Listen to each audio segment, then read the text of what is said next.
For those of you who follow me on TikTok, you will be familiar with my series, Why Are You Waiting to Wed?, where I go into the Waiting to Wed subreddit and I discuss some of the posts there. My aim with those videos has always been to help women vet for marriage, but also to help them avoid wasting their time, because it is a pattern that I have seen played out too many times. If you're a woman and you want to get married and you want to start a family, you do not have years to waste in a relationship that is going nowhere. If you haven't seen those videos, you can go to my TikTok. There's a playlist probably with more than a dozen videos there, and I did a compilation of some of the more popular ones here on my channel. But today I want to talk about one particular post, and I haven't touched on this post before, but it was recommended to me, I suppose because I spend so much time in that subreddit, and I thought this one deserves its own video, like a full-length video just discussing this one post, because I think there are a number of different issues that are brought up that I think would be helpful to discuss. So let's go through this post and let me tell you what I think about it. But before we jump in, if you're new here, my name is Tanya and I'm a family lawyer and mediator. And on this channel, I like to discuss all things related to relationships, from dating to divorce.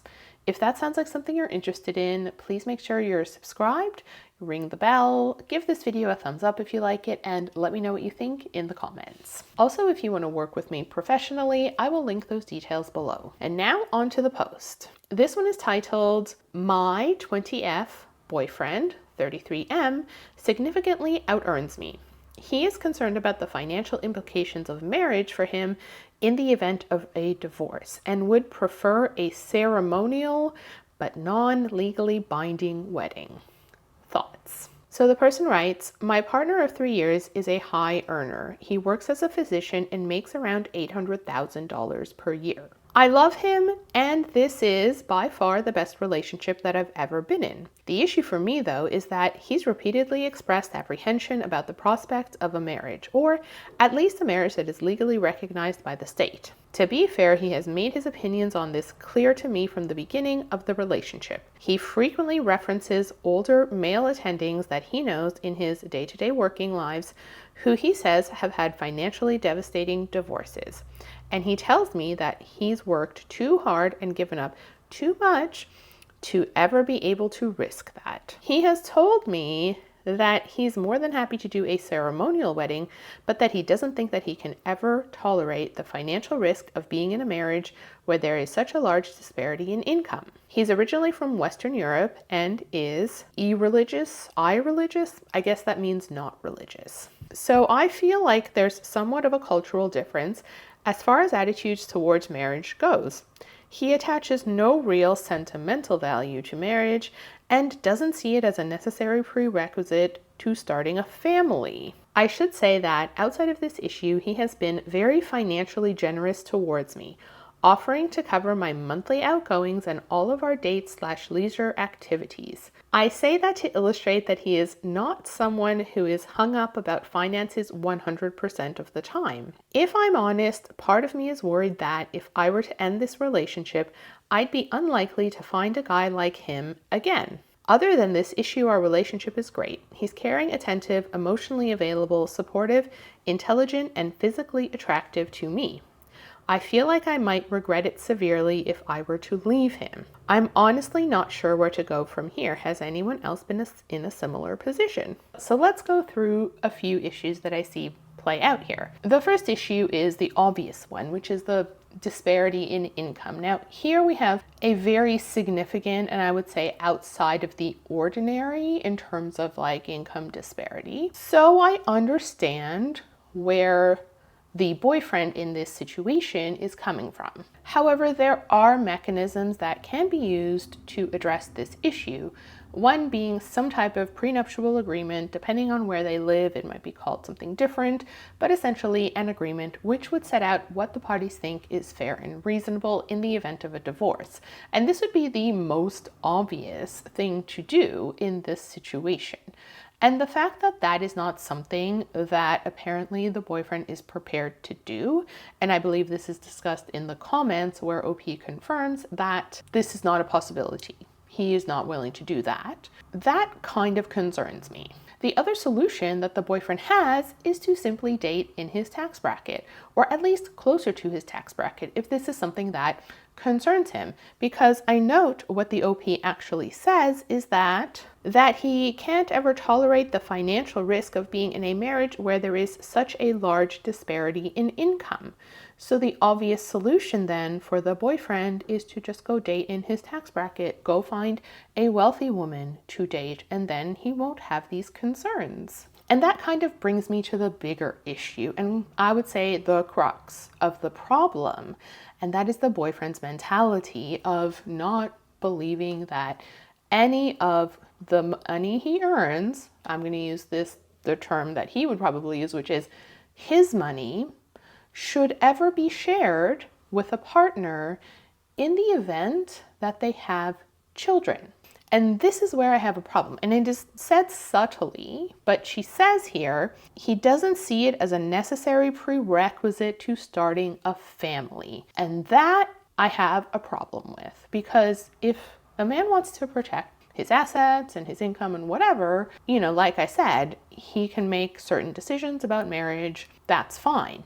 But if, as a man, he is asking a woman to have and bear his children, to put her body and her life on the line, and to make all the physical, emotional, and financial sacrifices involved in getting pregnant, giving birth, and caring for and raising children, she deserves financial compensation for that. And any man who, off the bat, feels like she should walk away with nothing because he's the only one in that equation who has worked hard and that she doesn't deserve any of his money, he is a walking red flag.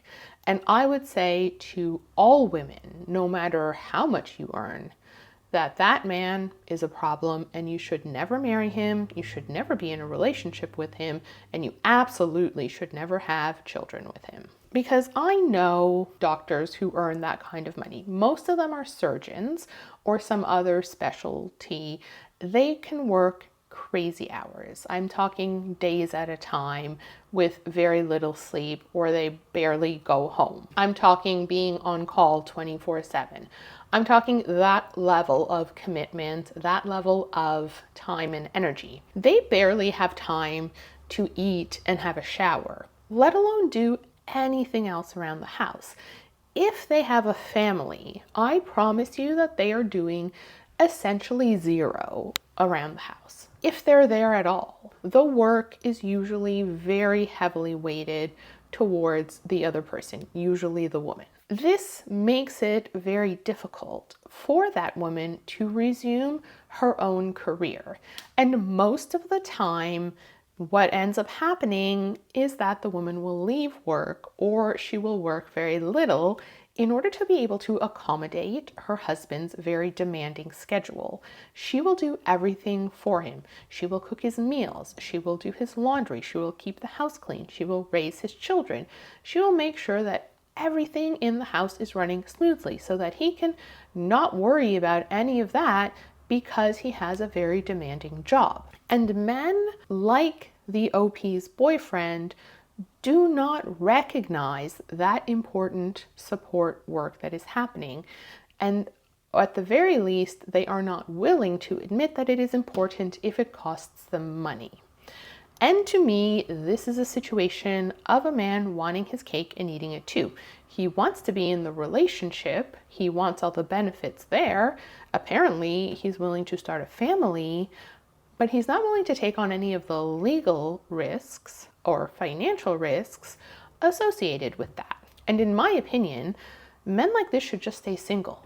They should just stay alone, and then they can keep 100% of their money. And I don't say that to be mean or to criticize them or anything like that. There's nothing wrong with being single. Like, if that is your mentality and you think, I'm working really hard and I don't want to have to share any of this money with somebody else, then you don't get to share your life with somebody else. Stay single, live alone, and then you can have a whole room full of your money, like Scrooge McDuck style. You can like dive into it, you can swim in it, you can have money parties. Like, I don't know, we can do whatever you want with it. and you do not need to worry about anybody taking any of your money. But where I have a problem is where, they want the relationship.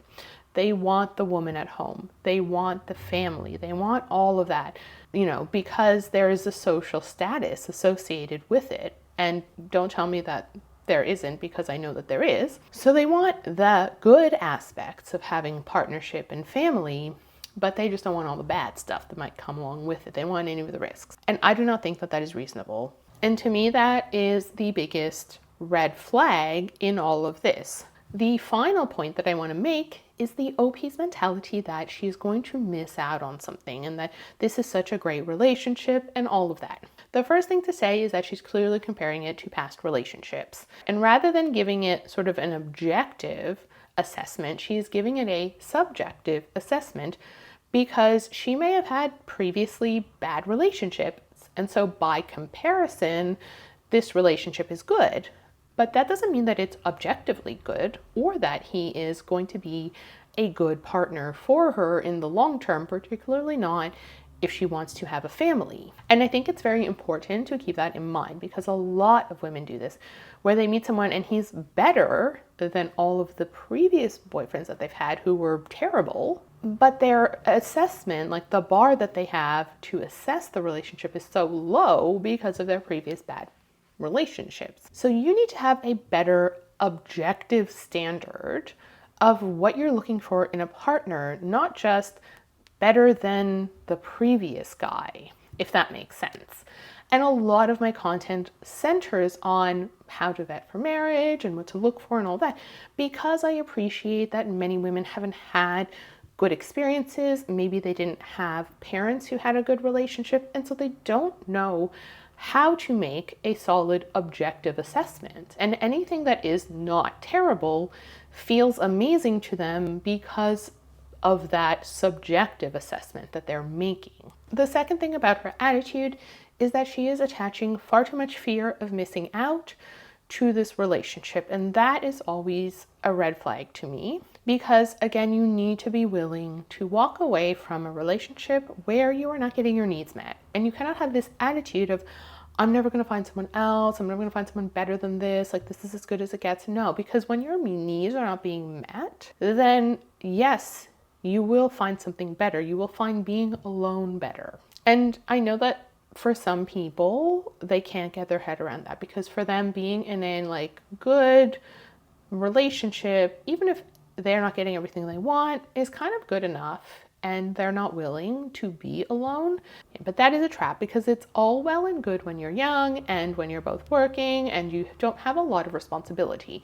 But as soon as you sort of pair up and as soon as, his work and his demands become your everyday problem, and especially if you have kids, suddenly I promise you the relationship will change. And suddenly all of the fun, amazing dates that you go on and him being so financially generous, all of that can change.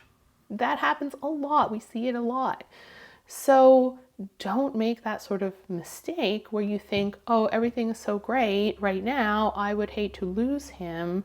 Therefore, I'm going to accept less than what I should accept out of fear, out of insecurity. Because when I read that line that she believes that she will never meet someone like this again, in my head, I thought, good, that would be a blessing. Because let me tell you, even just reading the way she describes him, this man, like I said, red flag after red flag after red flag. And I can see all the potential pitfalls that could transpire and all the potential outcomes that could inevitably happen. None of them are good for the OP.